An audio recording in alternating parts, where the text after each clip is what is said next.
So I was just saying, great job drafting Rashawn Slater.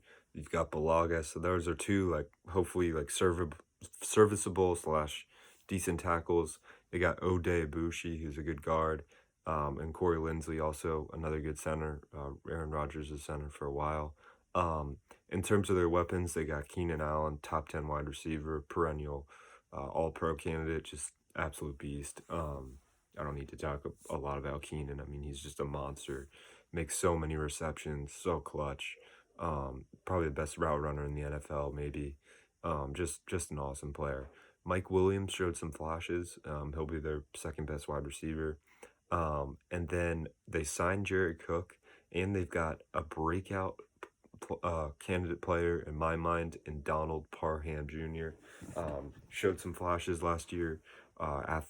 Pretty athletic, and good sized tight end who has decent hands and can create separation. So really like Parham. I think he could break out.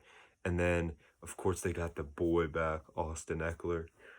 He was out a lot of last season, injured, but it's gonna be huge to have him back. Just great pass catching back who can also run the ball decently well. They've also got Justin Jackson, who took up that role of backup running back while what's his name, Eckler, was hurt.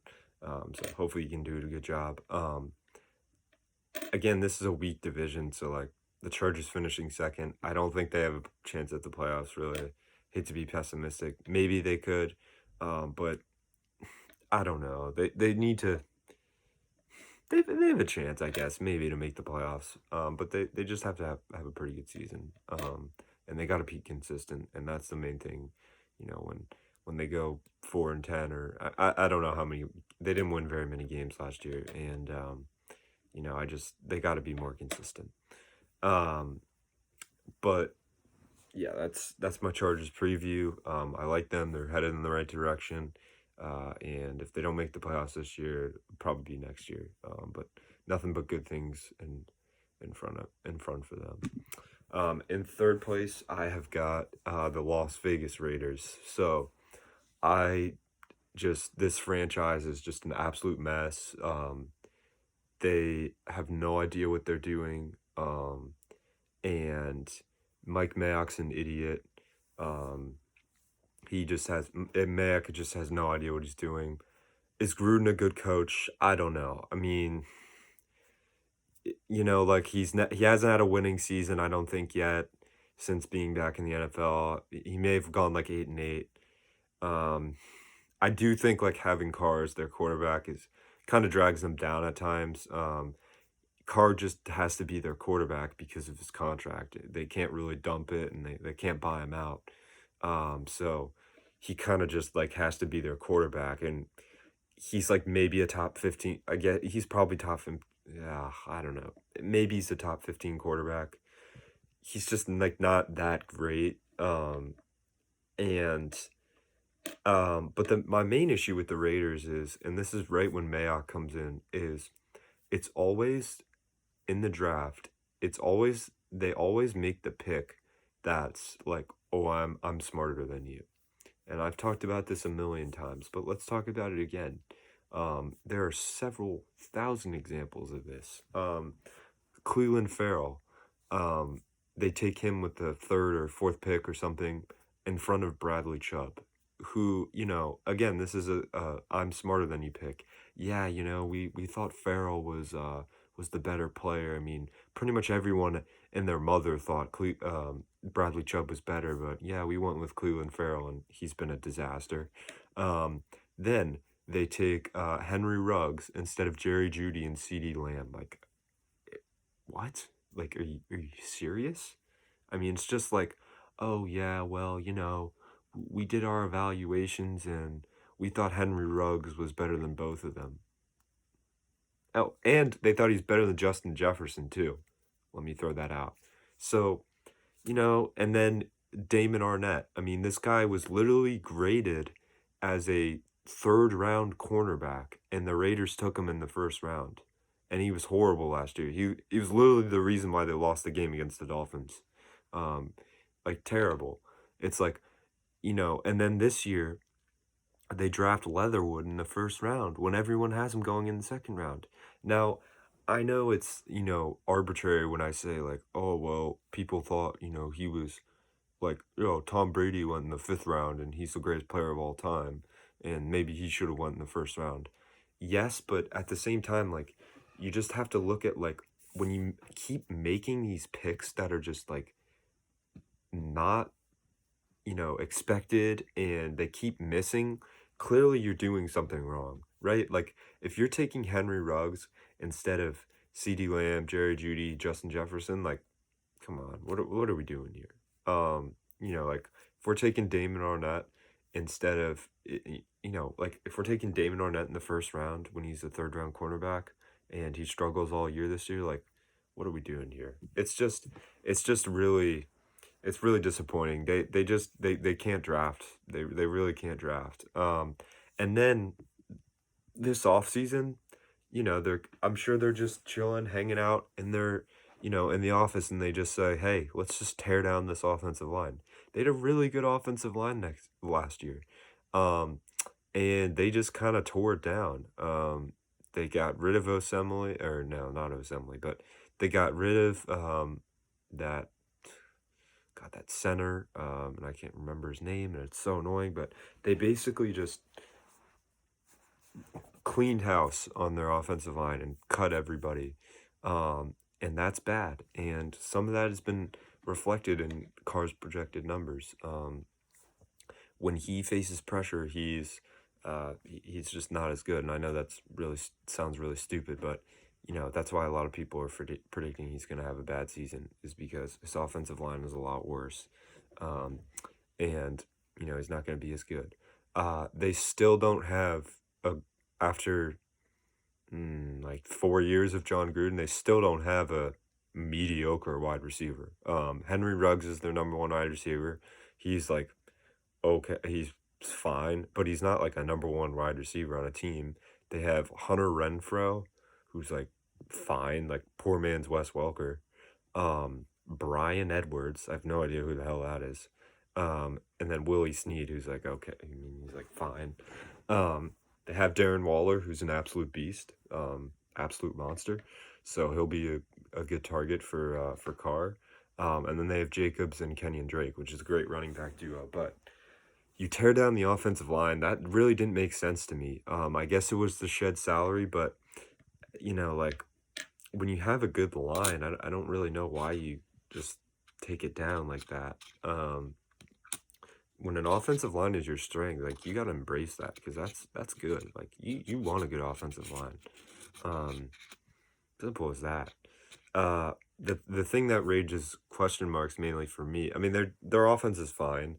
The thing that raises question marks for me is their defense. Their defense is terrible. It was horrible last year, horrible the year before. It's just perennially terrible. For being honest. And the reason behind that is they just they can't rush the quarterback. Farrell's been horrible. He can't rush the quarterback. They've really been counting on Max Crosby, and he hasn't come up big at all. I remember he had a big role in Hard Knocks, and he hasn't done really much. They got Yannick Ngakwe, so I guess good for them. He's a decent pass rusher, so hopefully he can do some stuff. They got that guy Corey Littleton from the Rams, who's actually a pretty solid player, so good pickup there. And then they got Casey Hayward, who's another good pickup on defense. And then they've got Mooring and Abram as their safeties, Abrams was actually a good pick, or Abram. And then Mooring's, I think, another second or first round safety. So honestly, like reading over their defense is not as bad as I thought it was.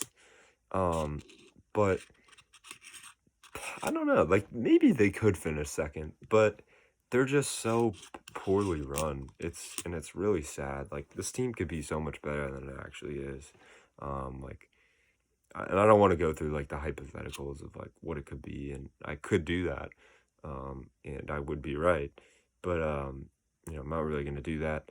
But it's just kind of disappointing. But you know, I like John Gruden. I actually do, and I want him to have success. So hopefully I'm hoping they make the playoffs. I'm hoping Carr does well. I like Derek Carr. I think he's but he's just not a great quarterback. So yeah, that's it for the Raiders. Good luck to them this season. uh, and then last but not least, we have the Denver Broncos. So they are run by John Elway, another pretty much incompetent GM. Last year, he has no offensive line. As I pointed out, they had absolutely no offensive line, and they have Cortland Sutton and Noah Fant, and they take Jerry Jeudy and KJ Hamler, uh, and then they signed Melvin Gordon, and and I remember all the people on ESPN were like, "Oh, they're just giving Drew Lock so many weapons, like he's gonna be so good, la la." And Drew Lock was terrible this year. Pretty much everything that could have went bad for the Broncos. Bradley Chubb tore his ACL. I think Von Miller wasn't very good, and he missed some games. Um, and I mean, Drew Lock went from like being a potential starter to like, wow, this guy sucks. He's just not very good. He's listed as the starter on most depth charts, but that's ridiculous. Bridgewater's going to start. They wouldn't acquire him not to be their starter. Um, I mean, looking at the offense, like they have a decent offense. It's too bad they lost Cortland Sutton, absolute beast, to the ACL last year because he's a really good wide receiver. Looking at their offense, they've got Bridgewater, then Melvin Gordon, uh, and Javonte Williams from UNC, who's a beast. Um, and then they've got Cortland Sutton, KJ Hamler, uh, and Judy as their wide receivers, and then you've got Noah Fant. Um, so like very good weapons, honestly, and like Bridgewater completes passes. I'm a fan of Teddy Bridgewater. He can complete passes, decent game manager. He's just not a good deep ball passer and just not that accurate. And he's not that great in the pocket. But um, the problem with the Broncos again is their offensive line. It's just not very good. And it's really gonna hurt their quarterback. Their defense. I'm happy they got Patrick Surtain. He's really gonna help them out. I think he was the best quarterback in the draft. I thought he's better than J.C. Horn. But their cornerbacks, they signed the All-Pro Kyle Fuller. They signed Ronald Darby from the Redskins. Then they got Pat Surtain, and then they got Kareem Jackson and Justin Simmons as their safeties. They've got Bradley Chubb. They've got Von Miller. Their interior defensive line is terrible. It's Mike Purcell and Draymond Jones, two guys who I've never heard of, which is not a good sign. Uh, and then their middle linebackers are Alexander Johnson and Josie Jewell, and again, two guys who I've never heard of. So, not a good weapons, bad line, and that's really gonna hurt Bridgewater, or maybe even they'll start Drew Lock if they're that stupid. And then the defense has probably one of the best secondaries in the NFL, honestly. I mean, that's a really good secondary. Fuller, Darby, Certain, Kareem Jackson, Justin Simmons. I mean, that might be one of the best secondaries in the NFL, to be honest. But the front seven is just pretty bad besides for Von Miller and Bradley Chubb. And Von Miller's, I love Von Miller, like, absolute beast. I think he should go to the Hall of Fame, but he's just not really the player he was, after he won the Super Bowl. I think he's fallen off a bit. And hopefully Chubb can turn around and have a good season next year after hurting that ACL. But anyways, that's my prediction for the AFC West, and excited to talk more about this division in the coming weeks.